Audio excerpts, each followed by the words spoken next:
Good morning, everyone. Welcome. I'm going to tell you about my friend in a second. My name is Menachem Creditor. It's my honor to serve as scholar in residence and rabbi for UJA Federation of New York. We bring you Torah and music blessing and community every weekday, and sometimes my friend over here, whose name you'll hear in a second, is on the other side of the screen. What a great thing it is to be able to share this moment with you and to be live with all of you. Today is broadcast 1393. I'm sure Penny will tell us that in a second. Kate, it's good to see you. Hi, Susie. It's day 714 since October 7th. There's a lot to be carrying. It's also the last Erev Shabbat before the new year. That's a good thing because it's been quite the year. Let's see who else is here. We'll say good morning. Fabrice, nice to see you. Sending love to you in France. Arlene, welcome. And Arlene over here. Jonathan and Dale, Boker Tov. It's good to see everyone. Let's see as many people as we can, and then I'll make an introduction. Sandy and Siona, Boker Tov. Good to see you too. There we go. Ron and Sunday. Sandy, really lovely to see you here. Oh, Fabrice, you're in Saint Tropez. Amazing. Amazing. Penny, thank you for the reminder. It is broadcast 1393. Barbara and Debbie, Natalia and Adrian, Boker Tov. Hi, Tracy. Mercedes, welcome. Hi, Natalie. All right, friends. We're going to sing the bracha in a second, and I will make the introduction twice. But I don't want to wait, because I'm so excited that you said yes. This is my dear friend, Rabba Daphne Lazar Price. She's going to be sharing some Torah. She came all the way from the D.C. area. Sort of. Sort of. Sort of. To spend time with her childhood friend, our mutual soulmate, Neshama, and my dear friend. So what a great thing it is. Well, thank you for having me. Sure. Grab the guitar, let's sing a bracha, and then we'll learn some Torah. It's going to be a special conversation for us to share with you. Here we go. You're going to sing loud. You're going to sing.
Beautiful. Thanks. I have to say, I have so much love for music. My blessing is that I love music. My blessing is not that I'm able to sing or produce music, but I go to a lot of concerts, and to be able to sit literally not just front row, but side by side, this is amazing. So thank you.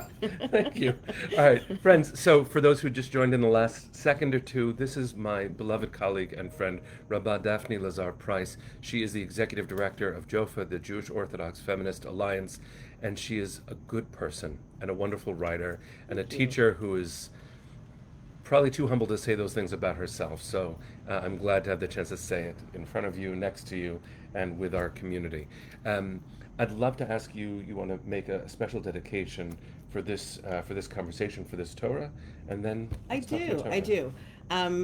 So fun to be here. This is actually a very special parsha, which I didn't really think about until yesterday and today when this came together. My father-in-law, who passed away a number of years ago, was a Jew by choice and didn't have a bar mitzvah at 13. And on the 40th anniversary, what would have been his bar mitzvah year, he named Parshat Nitzavim. And it was like such a special moment. He was a very larger than life man in all kinds of ways, but came to read his parsha with the same nervousness as any other bar mitzvah boy. It was such a special moment. The whole community, was there and threw candy and celebrated him. And so, and we actually went to visit his grave yesterday. I want to dedicate today's Torah learning to his memory, to the memory of Akiva ben Avraham, Dr. Clifton James Price Jr. May his neshama have an aliyah today and every day. Amen. Amen. Thanks for bringing him in. Sure. Friends, it is, as we have been sharing, as anyone who's been learning this parsha this week has been sharing, it is such a powerful thing to be situated, literally, Nitzavim. The name of the parsha tells us that we're here. And the number of times, as we said earlier this week, that the word Hayom appears. In the first 6 verses, the word Hayom, today, appears, which tells you it's always right now. Right? Moshe is not speaking to then. Moshe, I believe, whether or not we'll ever know, was intending that we would see ourselves in that day too. And so here we are. We're here. And this parsha, especially because it's the last one before Rosh Hashanah, which was Monday night, carries a lot of messages. Some of them sound familiar, but even those words, those phrases, when we turn to them, have strange implications. So I thought I would ask you a question or two based on a pasuk here, a pasuk there, and see where it goes. Okay. It's unpredictable. It's improv.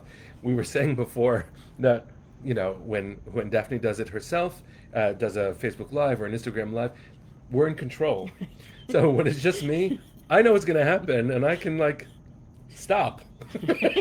Let's see what we do. Let's go for it. Okay. So toward the end, the beginning, of this parsha, the word Nitzavim happens in the pasuk. We have it in front of us. I'm just going to read the Hebrew and one translation, and then ask you to reflect on it. I might pose a specific kind of question. Sure. So the verse is, Atem Nitzavim hayom kulchem lifnei Adonai Elohechem. You are situated. We often say standing, but Nitzavim means present. Kulchem, all of you, lifnei Adonai Elohechem, before God. Shivtechem v'ziknechem shotrechem kol ish Yisrael. You, your tribal heads, your elders, your officials, and the translation here says householder in Israel, but the Hebrew is kol ish Yisrael, which you would say literally means man. And the second verse, I'll just do the English, says your children, your wives.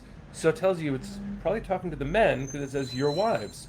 Even the stranger within your camp, from wood chopper to water drawer. It's one of my favorite phrases. Literally, it's like the water boy, right? Mm-hmm. Everybody's there. So here's the question that's posed both by traditional commentators and I think by anyone who cares about communal organizing. How do we situate ourselves with equity, with equality, with a real sense of being present?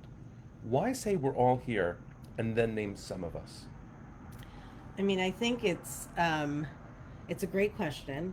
I think a few things. I think number one, it names the people who aren't generally there, right? Normally when it's a military thing, when it's the Kohanim coming together, all of that is men.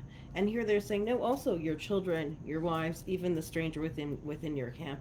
This comes up, you can do a little spoiler alert in next week's parsha. Also, it comes up again, also when they do the Hakel, and they name specifically the women, the children, and the stranger, that it's about being present in a moment of greatness, that a child may not understand what it is that they're hearing, but they're going to remember that moment. Women may not have the political power that the men do, but that doesn't mean that they're not included in the covenant. And for the stranger also, just because they may not be an official part of the nation, that still doesn't mean that they're precluded from being exposed to the greatness of our Torah. So there's that. I like the wood chipper to water drawer, and I'm like, what about everybody else? Maybe there's the everybody else in between. Yeah. But the other thing that I notice in this, which I think about this a lot when we make Kiddush on Shabbat, when we talk about Ata, Vincha, Vitecha, Vehemtecha, Vegercha, I think I left out Amatcha, but whatever, Vehemtecha, Asher Risharecha, that it's you and your sons and your daughters and your slaves and your maidservants and your animals. The one person that's not included there is your wife, which to me just means that she has a separate autonomy. It's a different rabbit hole we can go down for another time maybe. But I think that by naming all of these others, that it's really meant to be a radical inclusiveness. in this very heady moment. And for me also, like you talk about Nitzavim as being present, I also think about like facing, like standing and like waiting, being fully present, and like not like today how we're on our iPhones and distracted and whatever, saying, oh yeah, I was there, but having 100% of your attention dedicated to this tremendous moment of time. I don't usually have to like pause and like let something in while we're doing this. Thank you for that. Welcome. It's interesting because if it had said Atem Nitzavim, some might have assumed that means everybody. But what I'm taking from what you're saying is that by actually naming everybody, that actually might be closer to everyone. Yeah. When we say everyone, someone might not know that we mean them, and we might not be aware that we didn't. Yes. I'm going to share a personal and professional gripe that I have, and that is a lot of times in particular in Orthodox settings, when they're looking for a tenth for a minyan. In the Orthodox community, a minyan is comprised a quorum of 10 men. You can have other people there, but you don't have a minyan until you have 10. And so many times when a shul community, somebody at the airport on an airplane, they have 8 or 9 and they're looking for the 10th, they'll say, I need a 10th person. And when they say a 10th person, they're excluding the women and anybody who's under 13, any boy who's under 13, and anybody who's not Jewish. What they mean is, I need a Jewish man over the age of 13. And so the atem is, seems like it's inclusive, but it actually ends up being exclusive. Ow. Yeah. Ow. Yeah. There's no connecting that thought to the next, but I feel in so many ways like the direction at least I was hoping we would go is happening, which Sorry. is no. It's accumulated wisdom of different kinds informing future decisions. Absolutely. Yeah. Absolutely. So, there's a later verse, and the context here is so important. We've said it a million times. I'm sure we don't need to repeat it, but it's good to say. This is Moshe's last chance to get us to listen. He knows his days are limited. This might even have been his last day. All of Devarim, they say, is 3 weeks at the end of his life, and he's just trying to pour out everything he's got because he won't be there to make sure we remember it, and he knows us. We won't remember it. Right. And so to hear the urgency there, amplified by real experiences. So what happens when you do get there? And the there meaning the promised land, Eretz Yisrael. What happens when you get there and you don't have the struggles? What happens on the day that we're in the airport and it's an Orthodox minyan and they're looking for men and they say, everyone here counts. Everyone here matters. To do this, we need a man of this age. Exactly. Will we think that we've arrived? Like, there are moments where we make progress of whatever kind, societally, communally, and then we pat ourselves on the back and we say, we made it. And then the impulse for equality and justice escapes our minds.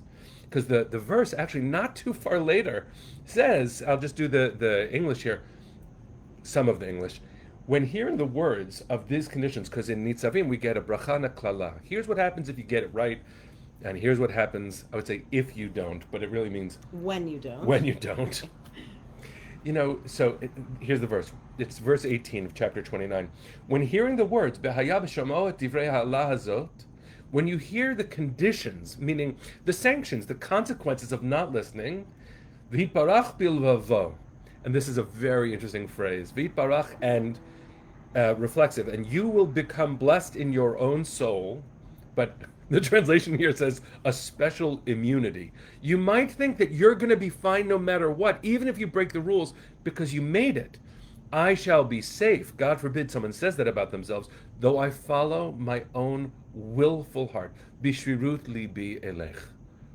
Right? And shviri means muscles. So the muscular nature of my heart. I made it. Look what I've been through. Check me out.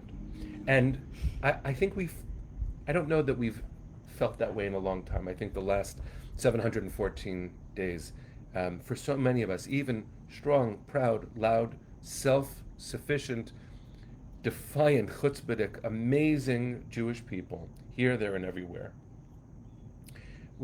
I've felt knocked down. So I don't know that I feel everything's going to be fine, even if I make a mistake here. I find myself in the urgency of, I must get it right. Knock down, I saw your face. I don't feel less than, but I don't feel as self-assured in the world. The world has made it hard to feel that. And we've had some conversations about this. Mm-hmm. You've done some great writing about it. I don't know really what my question is, but I'd love to hear your thoughts. Oh gosh.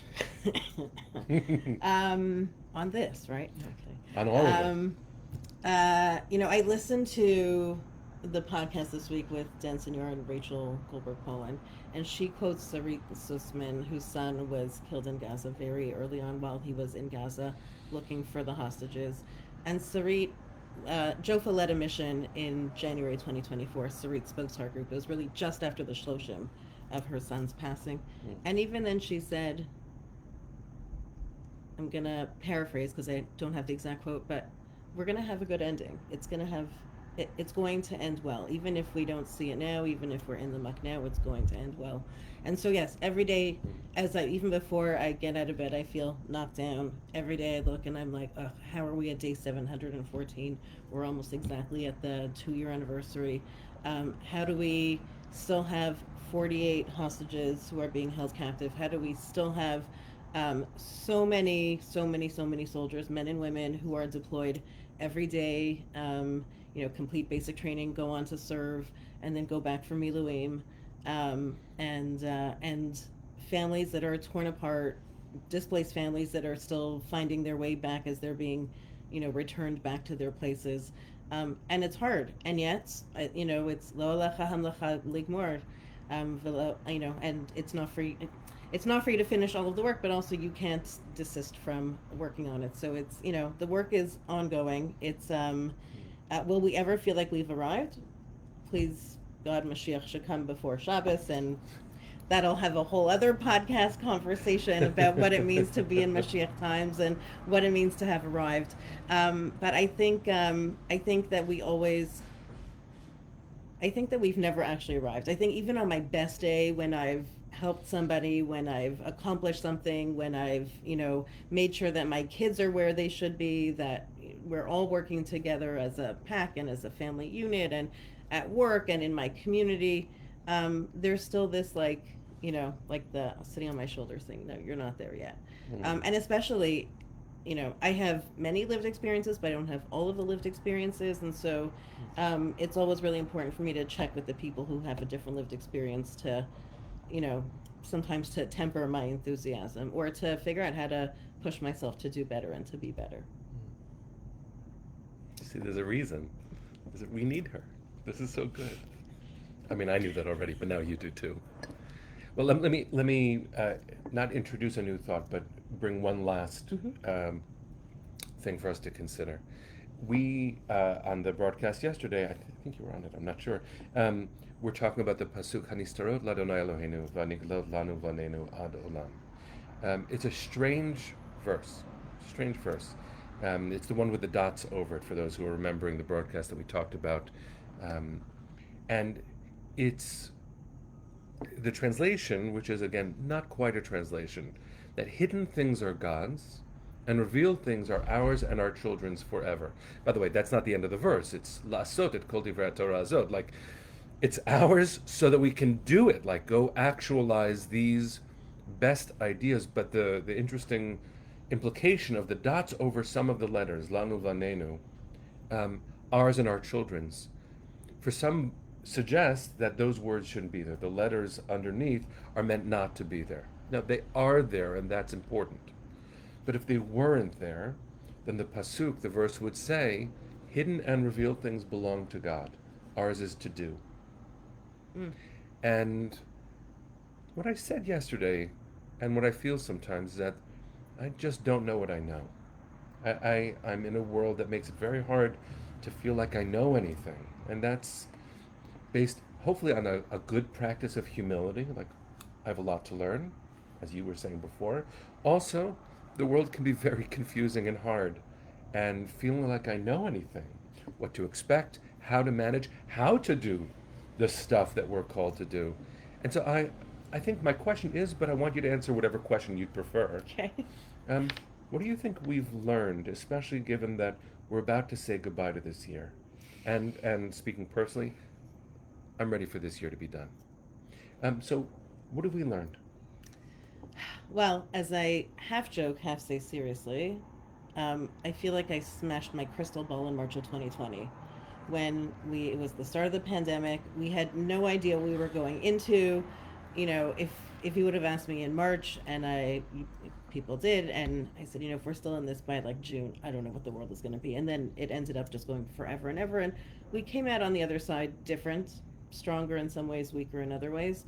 But what I learned at that moment is I can have a master plan and a packed schedule and all of that. And the same thing also, I'll say October 6th. We were actually in Israel for Sukkot and Simchas Torah that year. And we all had plans that we were talking about on October 6th for October 8th. And on October 7th, God said the equivalent of hold my beer. And I'm going to take over from here. And so the answer, like, we have no control. I think that we can do what we can with the best of intentions. I think I say all the time the world is a dumpster fire, and that doesn't give us a pass from doing the work that we need to do. If anything, it strengthens it. God's plan is God's plan. I hope one day to be able to look back and say, oh, this was the trajectory and this is why all of these things happened. But that doesn't mean that it's not for us to do the work.